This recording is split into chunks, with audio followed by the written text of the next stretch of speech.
Ontem, Lula afirmou em uma entrevista ao portal UOL que tomou providências depois de conhecer as eventuais irregularidades envolvendo o Banco Master. Ele relatou que convocou o ministro da Fazenda, Fernando Haddad, o presidente do Banco Central, Gabriel Galípolo, e o procurador-geral da República, Paulo Gonet, para ouvir a avaliação das autoridades sobre o banqueiro Daniel Vorcaro. Primeiro, eu já recebi, nesse mandato meu, Itaú, o Bradesco, o Santander, o BG Pactual, todos os bancos eu já recebi. E quando não tinha uma agenda marcada comigo, quando o Guido veio com o André Vorcaro a Brasília e pediu se eu puder atender, ele veio conversar comigo, eu chamei o Galípolo, acho que chamei o Rui Costa, que é da Bahia, que conhecia ele, e ele então me contou da perseguição que ele estava sofrendo, uma perseguição, que tinha gente interessada em derrubar ele, que não sei das contas e tal. O que é que eu disse para ele? Não haverá posição política pró ou contra o Banco Master. O que haverá será uma investigação técnica feita pelo Banco Central. Foi essa a conversa, tá? Você fique tranquilo que a política não entrará na investigação do banco. O que vai entrar é a competência técnica do Banco Central para saber se está errado, se você quebrou, se não quebrou, se tem dinheiro lavado ou não tem. E é isso que está sendo feito. Lucas, vale lembrar que Vorcaro teria dito em conversa com alguns interlocutores, alguns aliados, com quem ele tem muita proximidade, né? Também ele falou, tem muita proximidade com o núcleo principal do presidente Lula. Isso, em tese, foi confirmado pelo próprio presidente da República nessa conversa ontem no portal UOL, onde ele admite que recebeu Daniel Vorcaro realmente para uma conversa. Segundo a Folha de São Paulo, o banqueiro estaria inclusive irritado, Marcelo Rocha Monteiro já trouxe isso, irritado com Lula, porque segundo o Vorcaro, essas falas do chefe do executivo sobre esse caso do Banco Master, do banco dele, estariam ajudando a piorar ainda mais a situação jurídica e também a situação política dele. Está ajudando sem que o Vorcaro tenha naturalmente falado nem um décimo do que ele fica anunciando aos quatro ventos que teria para falar, né? Evidentemente a preocupação do Lula se justifica e o Lula realmente fez alguma coisa. Ele reuniu o Moraes, o Gonet, né, o Galípolo, autoridades ali de diversas esferas para discutir o combate, né, à corrupção, o combate ao crime, né, o Lula fazendo isso, discutindo a respeito do caso do Banco Master, quer dizer, querendo sinalizar para a sociedade que o governo dele tem algum tipo de, que ele, como autoridade pública, tem algum tipo de moral, de protagonismo no combate à corrupção. Uma figura que institucionalizou a ignorância, o não saber de nada. Marcelo Rocha comentou aí no começo do programa sobre o governo da distração, né? Um governo de distraídos, um governo de pessoas com déficit de atenção, mas essa é a prática do lulismo, né? Há 20 anos, pelo menos, né? Dizer que nada se sabe, nada se conhece, uma figura que está no topo da hierarquia do poder no Brasil há décadas, está, portanto, muito bem a par de tudo, ou pelo menos deveria estar. A gente pode olhar para o Lula sob 2 ângulos, ou como sem dúvida, uma figura que tem as mãos sujas e que, inclusive, foi julgada e condenada por isso, livrou-se da cadeia ali por uma tecnicalidade jurídica, o Marcelo da área jurídica pode falar muito melhor do que eu, né? Ou como a figura pública mais incompetente da história desse país, que está sempre à testa de tudo, mas absolutamente desconhece tudo. Marcelo Rocha Monteiro. Olha, veja só, o Lula diz o seguinte: eu garanti para o Vorcaro que a política não entrará na investigação do seu banco, ele teria dito, né, para o Vorcaro.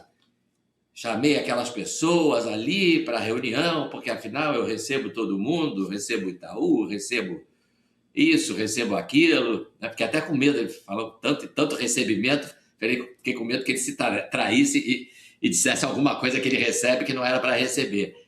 Mas ele garantiu que a política não entrará na investigação, que a política não entraria na investigação do Banco Master. Então vamos ver. Ele estava ali recebendo o senhor Vorcaro juntamente com o senhor Guido Mantega. O senhor Mantega, que, como todo mundo sabe, né, é politicamente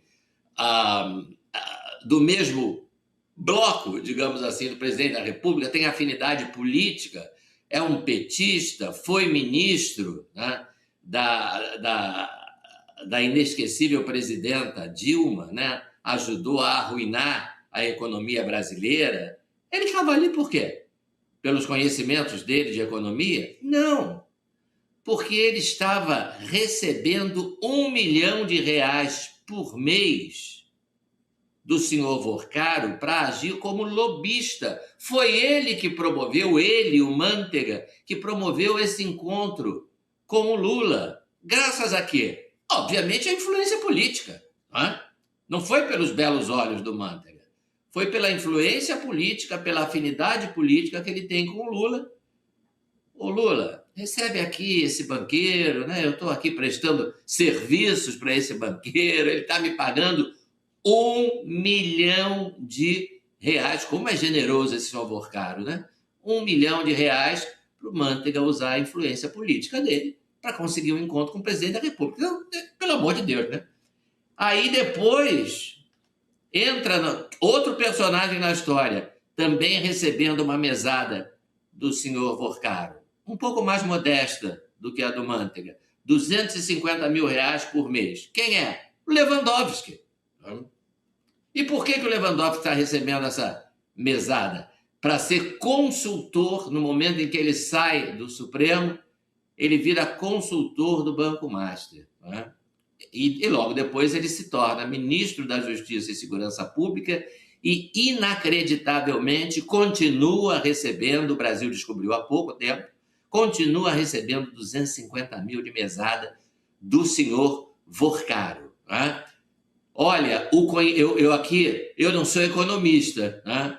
Mas eu sou da área do direito, eu posso garantir para o nosso público o seguinte: o Lewandowski é tão bom em direito quanto o Mantega é bom em economia. É a mesma coisa. Né? É um desastre. Né? A atuação dele como ministro do Supremo foi desastrosa, um dos ministros mais medíocres que já passou pelo Supremo. Como ministro da Justiça, logo depois, não preciso nem dizer, né? Foi um desastre. Agora, como lobista do Banco Master, aí parece que a coisa não foi tão ruim assim. Então, toda essa gente está na folha de pagamento do senhor Vorcaro para quê? Não é por conhecimento de economia, não é por conhecimento de direito, é por influência política.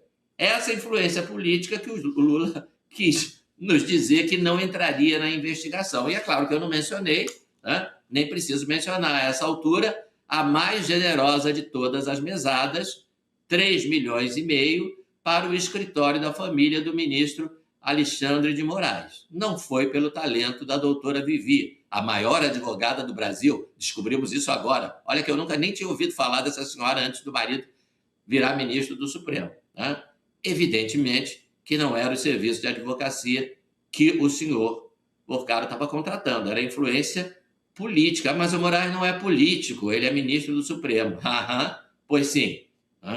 Não se esqueçam da frase do Gilmar Mendes, uma vez irritado com o Lula, disse: ele precisa se lembrar que se não fôssemos nós aqui do Supremo, ele não seria presidente da República. Então, dizer que não tem influência política, nesse caso, é negar a realidade. Diga, Guta. O que chama a atenção também, Dani e colegas de bancada, o que parece é que o Vorcaro, então, ele foi chorar as pitangas para o Lula. Eu não sei se a nossa audiência conhece essa expressão, mas lá na minha terra, em Rondônia, a gente fala muito isso.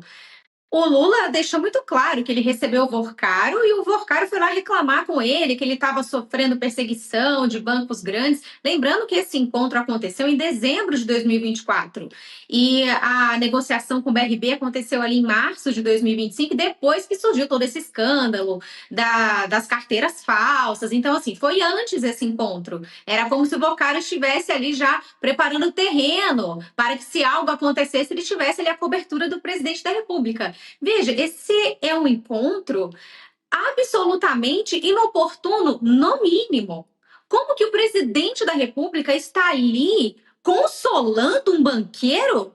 É isso? O Lula confessou isso? Que ele disse para o Vorcari, fique tranquilo que não vai ter interferência política, tá tudo bem, tudo vai seguir a técnica. Gente, que coisa mais bizarra! Isso não acontece em democracias saudáveis e democracias de verdade, só em democracias relativas. Como que um chefe de Estado, chefe de governo, recebe um banqueiro para esse tipo de conversa?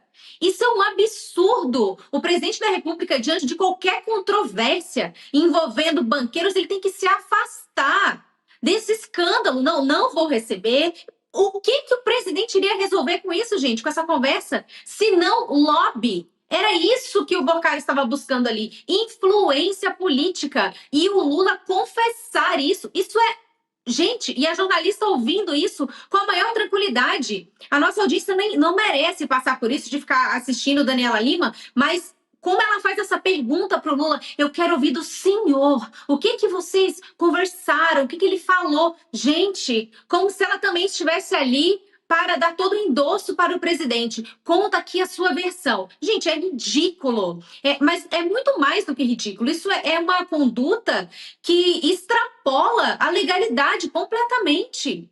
O presidente da República não pode receber um banqueiro nessas circunstâncias. O Congresso Nacional precisa buscar mais esclarecimentos do que isso aconteceu, porque também isso aí é uma quebra de decoro. O presidente da República tem que estar afastado desse tipo de coisa. Se as investigações seguiriam a técnica, para que precisava dessa audiência? O que ele ia conversar com o Vorcari? Isso é conversa para boi dormir.